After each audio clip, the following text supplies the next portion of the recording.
Okay guys, welcome to our commentary of the Norway chess round 3. I'm gonna look at the game between Adrian Tare and Magnus Carlsen, both members of Offerspiel of course. Adrian with the white pieces against the world champion in round 3. So e4 is Adrian's preference, c5, knight f3, all standard so far. They've entered a classical Sicilian. Magnus usually plays e5 here, which is the Sveshnikov Sicilian, a very dynamic and quite vertical line. He chose d6 in this game, probably to avoid the most vertical and most explored lines, trying to maybe surprise Argan in the opening.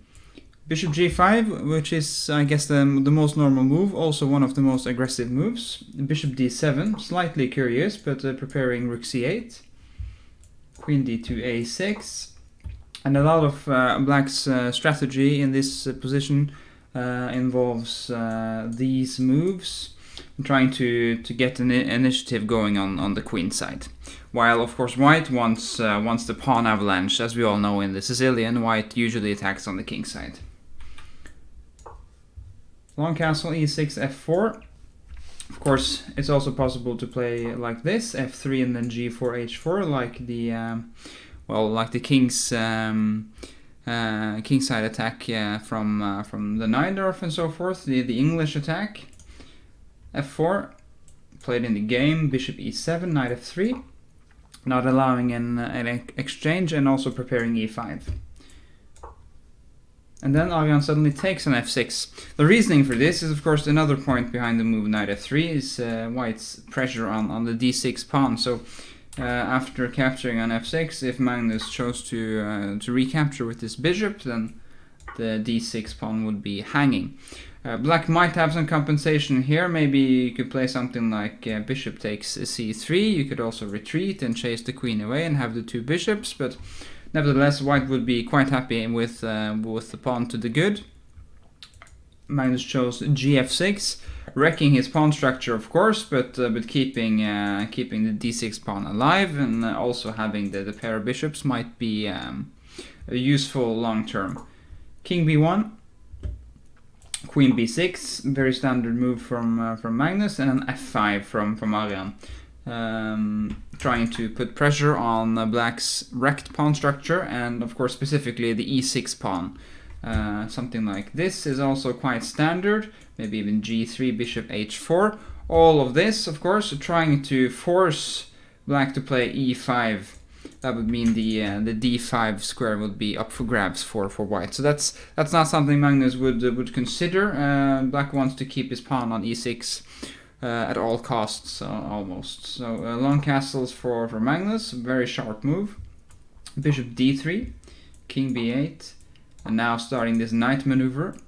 Bishop c8 and knight f4, knight e5. This has all been played actually before in a game or two. I'm not sure the players were informed, but as we can see, Adrian hadn't spent too much time so far, while Magnus, of course, very confident in his own preparation, I guess, almost spent no time at all.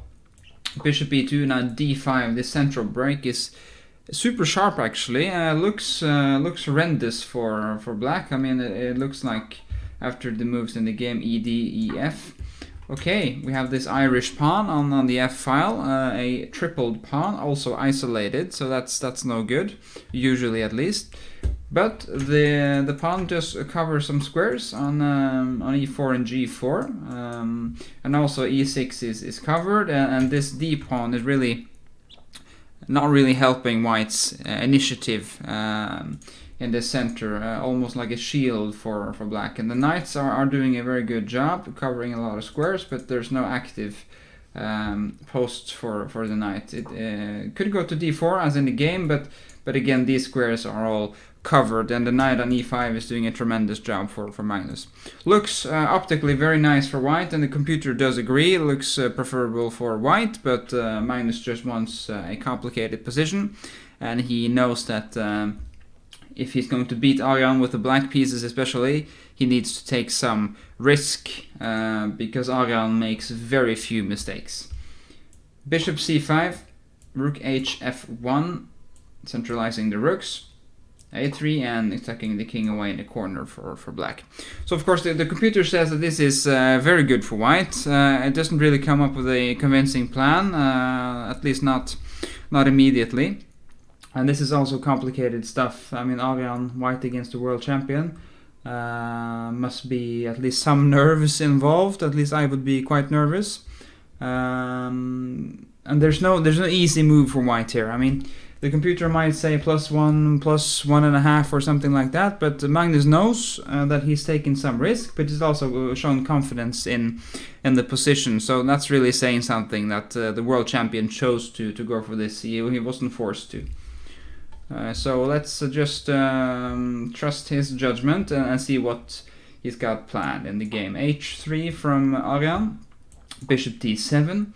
Of course, a lot of black's strategy involves attacking on the queen side, so opening up the b file and get a rook to b8 would be tremendous. And that's exactly what happens after Arian's next move. A slight slip up from Arian, knight h5, trying to attack this pawn, maybe even reroute the knight to attack on f5. A lot of tempting moves, and often the play in this position would be around these isolated pawns. But Magnus strikes immediately, knight c4.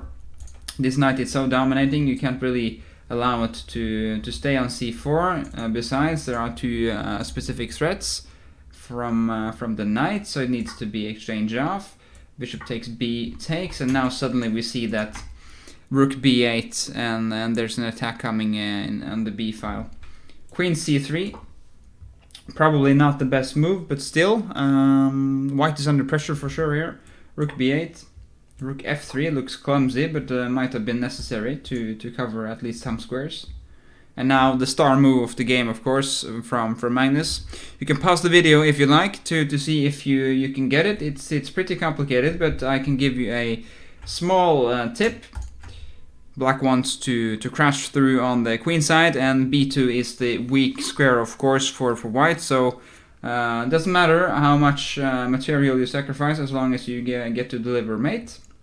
And that's exactly what Magnus is thinking here. He plays the phenomenal move rook e1, which is something you might get to do at once in your career or something, but it's a fantastic move. Must have caught Arian by surprise. He responds with rook e1, which I guess is the only move. Bishop d4, the point, of course. Queen c7, not exchanging. That would be suboptimal for black here. d6, Arian's fighting on, but the attack is coming down the b file. Now bishop takes b2 even. Bishop e5, just retreating, and of course getting ready to bring the other bishop into the game as well. Rook b1, you can take that off and play queen d6, and the attack with the two bishops is just too much for white to handle here. King c1, queen d4, and even though Magnus didn't get to deliver mate immediately, the attack is strong and then still going, and Arian is lacking a safe haven for his king. Magnus could even sacrifice a pawn on a6. There's no follow-up check here, so the king is pretty safe. Rook b3 is of course not possible because the pawn covers the square, so everything's good. c3, and now Magnus starts delivering checks and harassing the king. King e4, of course, could have been met by several moves. I guess one of them is queen g6, picking up the knight. Also, bishop f5 might have been a move, but I guess the simplest is queen e2, and the rook will fall in the next move, and the king might just get mated in a couple of moves as well.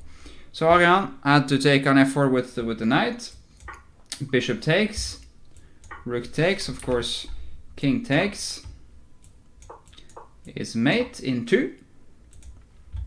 Rook takes, check on g3, back again, and just chasing the king up the board. Of course, if Arian went to f4, then it would be mate in 1, so he didn't do that. He went to d4.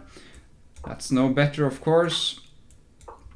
The rook is hanging. A very nice calculation by Magnus, even though he might have been spoiled for choice in that position. He found a very clean win. And after these moves and bishop c8, there's no counterplay for white, and Argan resigned, Magnus being a full bishop up.